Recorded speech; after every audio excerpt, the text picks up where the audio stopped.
ডকুমেন্টের ভিতরে মোবাইলের ছায়া বা অন্য কোনো ছায়া থাকলে কিভাবে রিমুভ করবেন। প্রথমে ক্রপ টুলে ক্লিক করে দ্বিতীয় ক্রপ টুলটা সিলেক্ট করবেন।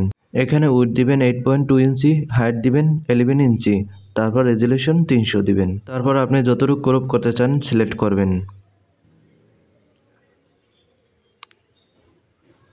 সিলেক্ট করা হয়ে গেলে এখানে টিক চিহ্ন আছে, এই টিক চিহ্নের উপর ক্লিক করবেন, তাহলে A4 সাইজে হয়ে যাবে। তারপর ইমেজে ক্লিক করবেন, মোড অপশনে ক্লিক করবেন, তারপর গ্রে স্কেল, তারপর ডিসকার্ডের উপরে ক্লিক করবেন, আবার ইমেজের উপরে ক্লিক করবেন, তারপর অ্যাডজাস্টমেন্ট, তারপর লেভেলটা একটু বাড়িয়ে দিবেন, প্রয়োজন মতন বাড়িয়ে দিবেন, ঠিক আছে।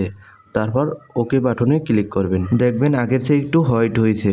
তারপর মোবাইলের ছায়াটা সরানোর জন্য এখানে রাইট বাটন ক্লিক করে ডগ টুলটা নেবেন, নেওয়ার পর হাইলাইটে ক্লিক করবেন, তারপর এখানে 50 দিয়ে দিবেন।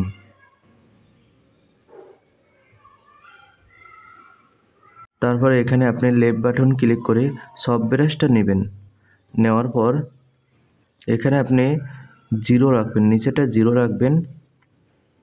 তারপর এই উপরেরটা দিয়ে সাইজ বড় করে আপনি ড্র্যাগ করবেন।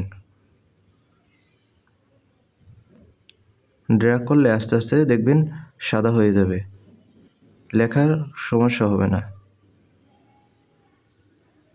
এরকম করে ড্র্যাগ করবেন, ঠিক আছে। এটা আরও ক্লিয়ার করার জন্য ইমেজে ক্লিক করবেন, অ্যাডজাস্টমেন্ট, তারপর লেভেলসে ক্লিক করবেন। লেভেলে ক্লিক করার পর আপনি এটা বাড়িয়ে দিবেন, বাড়িয়ে দেওয়ার পর ওকে বাটনে ক্লিক করবেন। এই জায়গায় লেখাগুলো কম বোঝা যাচ্ছে, প্রথমে সিলেক্ট করবেন। সিলেক্ট করার পর ইমেজে ক্লিক করবেন, অ্যাডজাস্টমেন্ট, লেভেলসে ক্লিক করবেন, তারপর একটু লেভেলটা বাড়িয়ে দিবেন,